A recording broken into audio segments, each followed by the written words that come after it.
اف برنامه نهاتی سپونسر کرن به پشگیری هەواڵ و هەفپشک وەزارەتên جۆیس مەیر.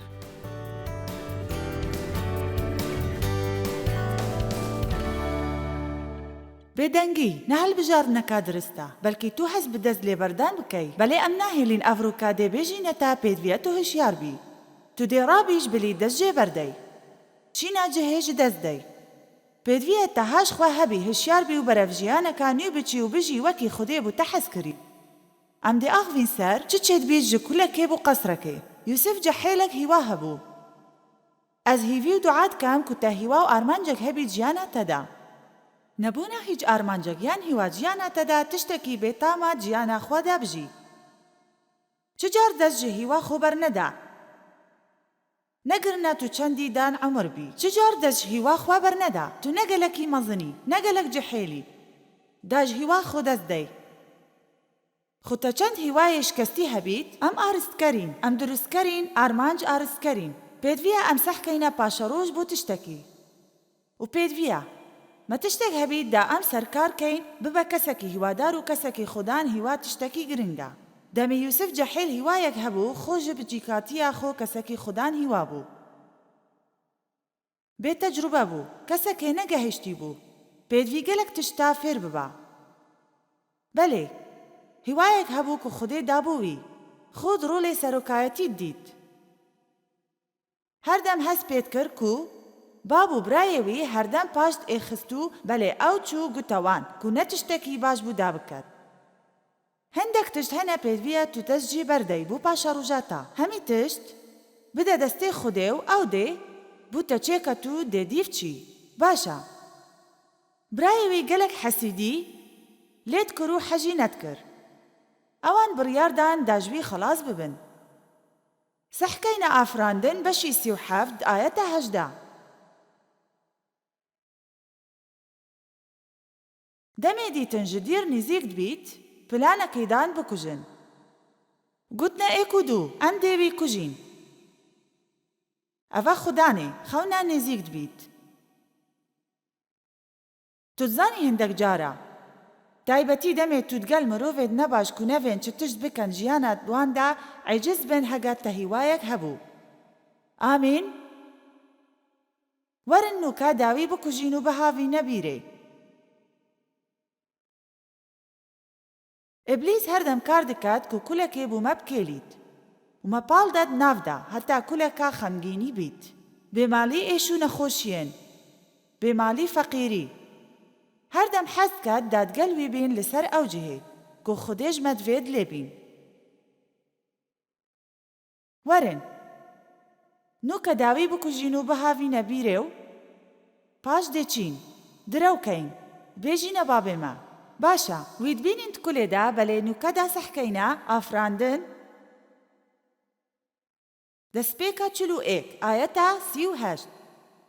ئەم دێوی بڕەوشەکی بینین. نوکەوی قەسرێدا دبینین. فیرعەونێ گوتە خادمێوی ئەرێ دێبینین کەسێکی وەکیوی گیانە خودێت ناودا بیت پشتی دەقەکێ دێ ئاغڤین چ چێبوویە پشتی بورین چەند ساڵ ژوی کولێدا ئەو دبینین نوکە. ئەف شەڤە دێ ئاغڤین سەردێ چکەین نیڤێدا. ژبەرکو پتر ئەم دەئاغڤین سەرخەونێت مە. چەندێ تشتێکی باش بیت دەمێ هیوایەت مە هەمی بجێه بینین. پێدویە لەسەرما ئەم ئاغڤین سەر نیڤێ. ژبەرکو گەلک کەسان نەشێن بگەهنە هیوایان خۆ بنیڤێ. ئەم دێ پراکتیکی سەرڤێ چەندێکەین و بێژمەوە دێچەوە ئەم ژبیرێ دەرکەڤین و قەسرەکەی بدەست بینین. بەلێ دەمێت تو نیڤێدا بزانە چ پێدویە لەسەرتەدا بکەی. نەکو بەستە هیوایەک هەبیت داژوەکی بیرێ قەسرێ بدەست بینی. تێبگەها چ چێت بیت ژیانەتەدا دەمێت تو لوێرەی. چەندش وە هەستکەن نوکە لوێرێنان نیڤێدا. فیرعەونێ گوتە یوسفی خودێ ئەو تشتا هەمیە نیشاتەدایە. کەسێکی عاقڵ و تێگەهێشت وەکی تەنینە. سەحکە نیعمەتە. خودێ دای بۆ vê جەحێلێ. تو دێ ماڵا من بڕێکەی. هەمی خوڵامێت من دێدیف پەیڤێتە چن. پتنێ مەسەلێ تاجێ دێشتا بلندتر بم. پاشی فرعەونی گوتە یوسفی سەحکە دێتەدانم حاکمی سەرهەمی عەردا مسرێ و فرعەونی گوستیرە کاوی ئێخزوە کرە دەستی یوسف. پاشی فرعونی گوته یوسفی سحکا دیتا دانم حاکمی سرهمی عردا مصر و فرعونی گستیره کاوی ایخز و کرا دست یوسف. جلکت کتانه کرا بروی و رستکی زیری کرنستای وی. باشا. اف خونه بویا راستی. بوچی چجارا هیوا و خونت هندک کسان نابنا راستی. چونکی اوان حسنا کن او تشتی یوسف کری بکن دا جوی بیره بگهنه قصری. تزانی پیچک زحمتا جوی بیره بگهنه قصری.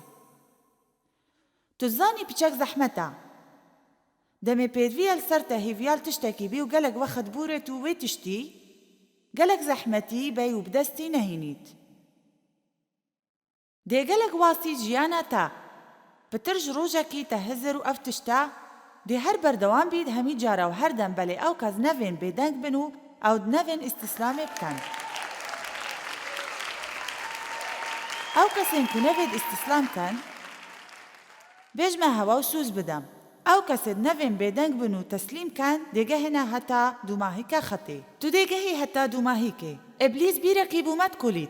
باشا فرمونا من و تزانن شهاده من دی زانن من نوید کار لسر کن بو ماوی کی دریش. اگر هن نزانن بابی من دست دریجین من تکرو دایکا من زانی بلی قواد نبو دا تشتکی برفوی چنده بکتو هر دمکی تبه وی روشه بوری و گلک جواد زانن مانای وی چنده چیا دمه تب شوه یکی نباش بکار اینن افا قوات دا جارکادی همی تشتا درست کی. تو زانی تو به همی هزرد نباشت کی همی هستین تا تک چونه هز برافزیو نبونه حجه کرنا درست وصا. پیدوی سالا داب زفری درست جارکادی او جیبتنی دمی تو زانی چوا دی زفری با و باوری به وی تشتیب کی گلک سال بورنو من حتی هزر نکر دی روژا کیش وی آریشا درباز بمو جیانا که خوش بورینم. باوریا من بتنی بجیانا ابلیس بو. خودی حجمت کد. پشتوانی ما همیت کد نکو اف تشتبو کسا که بتنیا و نه او تشتبو کسا که جمد کد دیبو همیا کد. سو زاوی بو ما همیایا. دمی تدید کسا که جوی بیره در کفتی. یان کسا که دروجا که دالویره بو نوکا جیانا که خوش بورینی تو او دبیجنه قصر تو جید شیل ویره بی. از دبیجمتا تو جید شیل ویره بی. گوهی خوب دنه من ببورینا ازمونه نشی باورنامه بدست خوبینی گلک تشتین زحمت جیانا من بورن وسا من باورنامه خوب دست اینا بله دو ماهی که هنده کسان پش بورینا ازمونه باورنامه بدست نا اینن پتنی پاره هبن وان دی پاره هبن نوکا اگر هن جوی روکا یوسف باش زانن هندک جوا دکن و هندک نا هن زانن ببورینا هیوا من زانی او کس دکون فراسی دا هزرد بن چه آخفتنا جه خوده نزانن خلکت برسینا هون تشتکی دی بینن تشتکی کتناف چاوی وان دمی دیفچونا تلفزیونی یان کسکی دیتر بجداری گل کر او روناهیه گلک بچی که داشت تشتکی بگهورید دیف حس کرنا تا بله تو آخفتنا خوده نزانی بری چندت کنفرانسی دا من پرسیار کرد چند جوا ایشایا 61 زانن کد بیجید چوا خوده جانیه دا بوما جه آخی پتر هفتیش زده دست دوان بلند بون افشوا از نا آغوم گل هوا که هین زانین به همی تشتا هنه دی آغوم وک هین تشتکی نزانن افا نکیم کرنه بو هوا چونکی گلک جه هوا اوید آمادن افروکا و گلک دی او دیفچونا مدکم بریکا تلفزیونی گلک پیزانین به همی تشتا نینن دویم بیج موا سیدای مسیح بتنه دشید و بدر خیج بی بیره اوی نوکا هند نافدا او بتنه دبیجید اگر ایک قزک برزه ببید وان نوتو نهان لچول دهیلی دیویا برزه گرید داوی ببینی از دبیج موا عیسی مسیح دهیتو طرزگار کردمه تو بتنه دوی بیری دابید آمین پیدویه هن بزانن گلک گرنگا هر کساگ هوایاک جیانا خودا هبید بلکه افتشتای کمین جارا تو گلید بی یان هز دکی کتو مزنی بو وی چنده بله تو دشی به هوا پاشا روژا خو خوشتر و باشتر لیکی بله پیدویه به هندک تشتا بوری هندک دما دی بورن پیدوینا تو جدل باوری هبید بیدنگی و جدزدان نکی وک مگوتی شفادی سرکفتن گل خوده ریککا دباوریه دا هر وقت کی پنگا وقت بتنی دیچی نەکو دەرەجەکی کەهرەبینە. هەمی تشتات وەختێدا تێناگەهی، بەلێ دشێن بێژمەوە گەلە گرنگە دابزانن. هەر تشتێکی نەباش بووری گیانە هەوەدا ئەگەر باوەڕ یا خۆ بدەنە خودێ هەمی تشتا دێگەهۆریت بۆ باشیەتە یان بۆ مفایەتە. ئەوە باشترین تشتە دەف خودێ. دەمێ تو باوەڕ یا خۆ بدەیەوی هەمی تشتێت نەباش دێ بۆ باشیەتە بکار ئینیت. تشتێت نەباش دێ بۆ باشیەتە بکار ئینیت. کێ دەشێت تشتێت نەباش بگۆڕیت بۆ تشتێت باش؟ تەنێ خودێ. دەخوازە لێبورینێت کەم ئەگەر پتر نەئاغڤم چونکی نەشێم ئەف تشتە پتر ڕوونکەم. من حەشت کرد کو من دەستدرێژیل من نەهات باکردن. ئەف ئاخافتنە چ جار نابێژمەوە. پێدویە بێژمە هەوە. ئەس نەپەشیمانم. ئەف تشتە چێ بوویە گیانە مندا. چونکی ئەس زانم برێکەکی هاریکاریە من کرد دابمە ئەو کەسەی نوکەت بینن و هاریکاریە من کرد داشێم هاریکاریە هەوە بکەم. پێدویە ئەف باش بزانن ئەو تشتە نوکە کە تو پێی هزردکەی ئەو خراپترین دژمنێت تەیە دڕۆژێکیدا نزیکترین هەواڵ بوو. چونکی ئەم تێناگەهین دووەختێن خۆش گیانە مەدا بەلێ ڕەها مەزن دەبیت دەمێ هێڤیامە بدانی نەخودێ. ئەڤە یەکەمین تشتە داخۆ پێ بگرین و ئەم بوی خۆ بتگرین ژبەر هەمی تشتا مەب دەست ئینە. یوسف گیانە خۆدا گەلک تشتێن زەحمەتە بوراندی. دەمی ژوی بیرێ دەرباز بوو ئەس پشڕاستم گەلک کەیف خۆش بوو بەلێ پشتی هەنگی هاتە فروتن وەک خوڵام. وەسا بوویا خوڵان دەف پۆتیڤار. بوو ماوەیەکی درێژ گەل کەسێکی دیو. پاشێکی گەلوی کرد پشتی هەنگی. ژنە پۆتیڤار حەجوی کرد ڤیا گەلوی بیت. لێ ئەو بدلەکی پاقش گوتەوی نا ئەز نەڤێم. ژنە پۆتیڤار درەو کرد و وەسا یوسف ئێخستە زیندانێ بوو 13 ساڵ هاتە سیزادانێ بۆ تشتێکی ئەو نەکرد بوو. بەلێ داک و زیندانێدا تاوانبار بیت و بمینیت. تۆ زانی براستی دەمێت تو زەڵامی یان کەسێکی خودێ بی. نەگەرنگە تولچ جەهێبی. ئەو دشێت تە بڵند کات و تە هێلی دلوێرێ. دناو چ قەسرادا بیت هەر دێهیتە تاوانبارکردن سەر تشتێکی وێ دێبینی دەست و قەدەرێ خودێ سەروەیە. چ نەویسێن پشڕاز نینن؟ کوچەوا یوسف وەختێ خۆت ناو زیندانێ بووری هەست و هزرێنوی چاوا بوون. بەلێ دیارەت کتێبە پیرۆزداک و کەسێکی پۆزەتیڤ بوو دیتناوی پاراست بوو. دوماهی کە هەمی تشتا براینوی هاتن و برسی و پێدوی خارنێ بوون و خۆ چەماندن بەروی چونکی ئەو بەرپرسی خارنێ بوو. هەتا vێرێ هەمی تشت دیڤخەونێویە. هاتن تو بەکار و خۆ چەماندن بەروی. گوتەوان هاتیە دیاریکردن ئافراندن پێنجێ بیست ئەو خراپی و حەست کرد بوو من. خودێ بباشی حەست کرد وەک هین دبینن.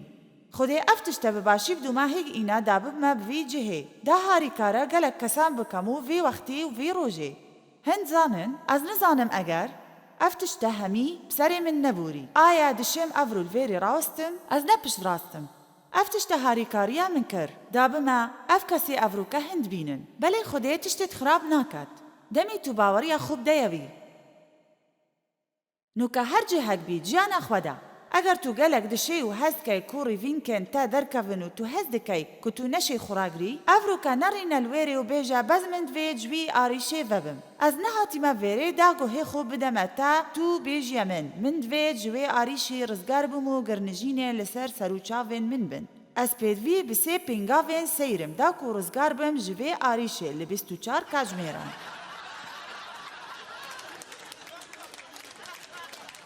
ئامین ئەزێ هاتیمە vێرێ داک و پەیڤە خودێ ji te وەربگرم. دناو گرا بکوولە و بێژە چ جار بێدەنگ نابم و چ جار تەسلیم نابم. ئیبلیس خۆراکە و کەسێکی دی بئێشینە چونکی ئەس ji vê بیرێ دێ دەرباز بم و ژیانەکە خۆشتر دێژیم و کەس نەشێت من ڕاوەستنی. ئەگەر تەقوەت هەبیت نوکە وەختە دا ji vê بیرێ دەرکەوی. گەلک باشە. سەحکەنە زەکەریا نەها ئاەتە 11 و 12.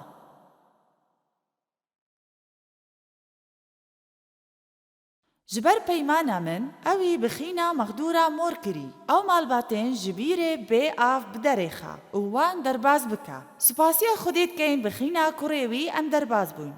بە ئەگەرا vê ئەم نامێن دچوون بیرێدا تەگول من بوو.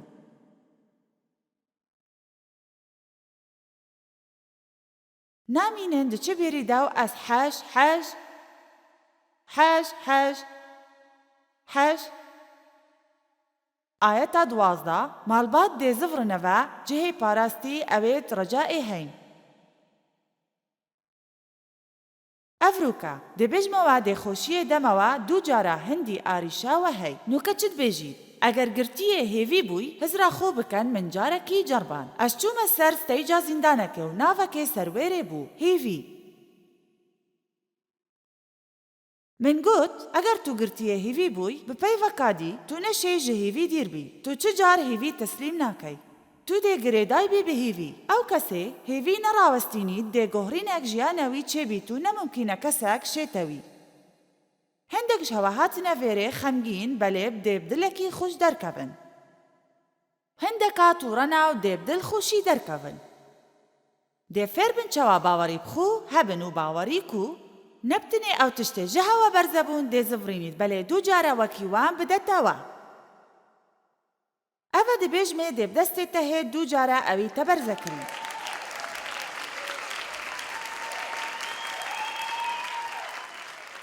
ئامین. تو زانی ئیبلیس هەردەم کارت کرددا پاڵدەتە بیرەکێ چونکی زانی دوماهی کاوی دێ بیرێ دەبیت. البەشێ وەحی 20 ئایەتا 3 باش ڕوندکە چەوا دێگرێ دێت ناو بیرەکێ مەزن بۆ هەزاران ساڵ. ئەوەیە دوماهیکە ڕێکاوی ژبەر هەندێ هەردەم کارت کات دامە بەهاوێتە بیرێ و بەرەف بچین. ئامین. دەمێ تو درێکا دەرکەفتنێ بووی ژڤێ بیرێ بۆ قەسرێ. دوێم ژ هەوە هەشیار بم و ئەوە باش تێبگەهن چونکی دوێم هون سەرکەون من نەوێت نیڤەکێ بێدەنگ بن.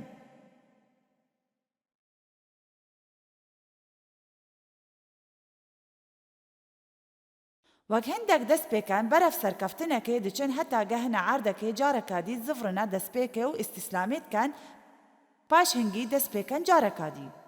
ئەو دەمادبووری ji بیر بوو قەسرێ ئەو هەمی ئیمتیحانن بوومە و شەخصا ماوە پێشڤەبیری مەتکەن دابینە زەلام و کەسێن خودێ و مزگینی بناوێوی بکەین سەرهەمی جیهانێ.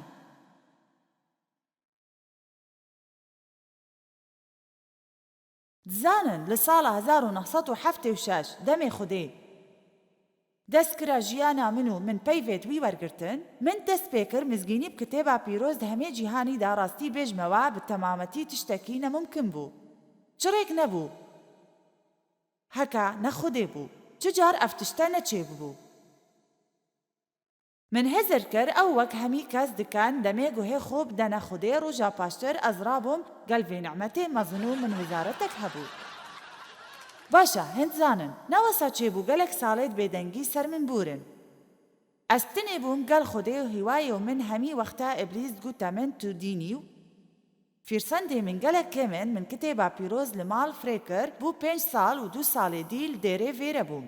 پشتی هەنگێ خودێ من ئێ خستە تەختەکی و من چ تشت نەکرد بوو چەند ساڵە و ئەف تشتە گەلێک زەحمەت بوو. پاش من دێرێ کار کرد و بەردەستێن کەسەکی دی بوو. 5 ساڵ. پشتی هەنگێ من هەز کرد و خودێ دوێت ئەف مزگینی بەینە دەرڤەی وەزارەت بوو باکوور، باشوور و ڕۆژهەڵات و ڕۆژاوا. هەند زانن دوەختێدا من موچە ji دێرێ نەڕاکرد پێدوی بوو باوەڕی من بخودێ بکەم و ji ber موچەیا من ئەف تشتە هەندێک جارە من کرد. کۆمپونێت بچیک di قەسرەکێ کەس حەج نەکرد لوێرێ بیت. مەبەستا من گەلێک کەیف خۆشم ئەڤروکا لوێرێمە کو تژی مرۆڤێت باشە ئەڤە قەسرەیە مرۆڤە. دەبێژمەوە دەمێ ئەس درێکێ بووم ji بیرێ بۆ قەسرێ پێدوی بوو گەلێک تشتا بکەم. گەلێک جەها بچم کوونەکەیف خۆش بم دا بچمێ. بیرا من دەهێت پتر ji جارێکێ ئەس چوومە زیافەتە ناڤەندی و پێدوی بوو پێیا شک ji عەردێ ڕاکەم و پاقشکەین. ji şeva dawetê berê em şên kursiyek danîn û kombîn wêrê. Pêdivî bû hemî wekî min û deyv ban. Ew kes ji hên vêja birê kirba. Deyv ew şaxînetî jî hemî tişta hajû. Hemî li wêrê dana. Min mizgînî û du'a kir. Min qeşatî jî kir. Kesê ciha destnivêjê برێکێ بر. ئەو شیا بە پێیەکێ گیتار و پیانۆ و درام لێدات ئەو باندەک بوو. ئامین. من بۆ ساڵ و ساڵ و ساڵ وەکرد. باشە ئەڤروکا مەمات ڕێدمان دەست ئینا ئێکە ji باشترین ڕێڤە برنا جێهێد نوێژا و ستران نویسێ جیهانێدا پشتی چەند شەمبیە ئیسرائیل هۆکتۆن دێت گەلمە بیت شەمبیە چوو مارتن سمت گەلمە بوو هەمی جورا دەهێنە دەڤما مەلە کالیفۆرنیا کلتورا مەسیح هەیە هەن زانم نوکە دێت گەلمە بیت باشترین کەس بەلێ تشتێکی بێژمەوە ئەف جەحێلە هەمی دشێت بپێ خۆ بکەت و بێهنەڤدانەکە دەستێنوی بوو گەلک ساڵە گەلک ساڵ ئەس گەلک ژوی واستیام دەڤێم گۆهێ خۆ بدەنە من ئەس گەلک ژوی واستیام دەمێتە دیفچوونەکە مەزن هەبیت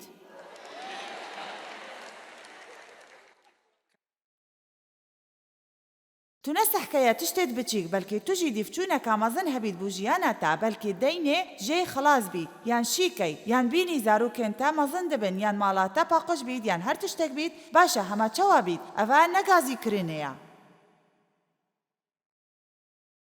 بەڵێ ئەس ji dilê xۆ hîvî û duat kem da dîvçûneka baştir hebin bo jiyana hewa baştir jinûka. Tu dizanî, Xwedê çi diket demê tu di rîkê da bîbînî tu wefadariya te bo hîwayên te.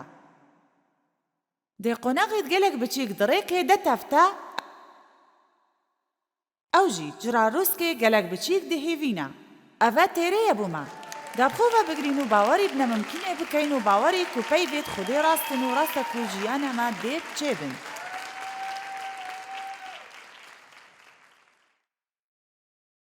Tu neşey bêdeng bî neşey îstîslam bikey. Dê ji vê imtîhanê derbas bî. Dê tiştekî bêjmewe behsî Xwedê. Tu neşey xisaret bî. Hindî tu xisaret bî careka dî raba wesa heta tu derbas bî. Ev e hemî sertera westiyaye eger te divê ev imtîhane 200 cara rakey. Kes ji heva ev tişte têdgehît, tu dişey imtîhanê 200 cara rakey. Belê tiştekî bêjmewe. Eger nuka xود bînin durmandûrî wê çiyayê temsar û her durmandûrî wên boçî hişyar nabî û bêjî ah. Ev tişte bikar nahê. Belkî pêviya ew tiştê Xwedê hez ket ew bikem. Kesekî ji we hazir e ev tişte biket? Tinê ew tiştê Xwedê hez ket ew bikem. Çunkî hin zanin çê Xwedê hizra wî naguhorît. Ez nizanim eger we ev çîroka gulê bûye belkî we gulê bûye behsî kurekî ket navbîrekê û xudanê wî sehkire wî kurê û gotê. Tu zanî ev kere gelekî mezin ew ev bîre gelekî qûl e. Gelek zehmetî dêbem heta bi derê xim. Heriyê mezin e dê gazî hindek heval û cîranekam dê pîsatiyê li wê keyn û dê hêlîn dê wî bîrê de wesa çû hindek heval û cîrana îna û pîsatî li wê kerên feqîr kirin û dest pêkî dikir girî Ez nizanim çawaya dengê kera belê?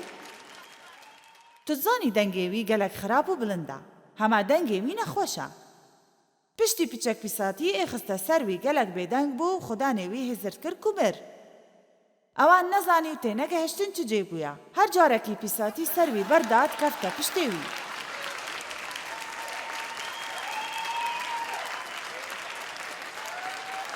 Paş xwe hejandû ser wê pîsatî hate serî. Nûka demê pitir pîsatî ser wê kir, ew xwe hejandû çûye serê bîrê û derkev ji wêrê. Ew li wêrê bû maweyekî dirêj. İstîslam nekir. Piştî demekê gelek pîsatî kom bûn divê bîrê de. Heta şiyab derkevîn.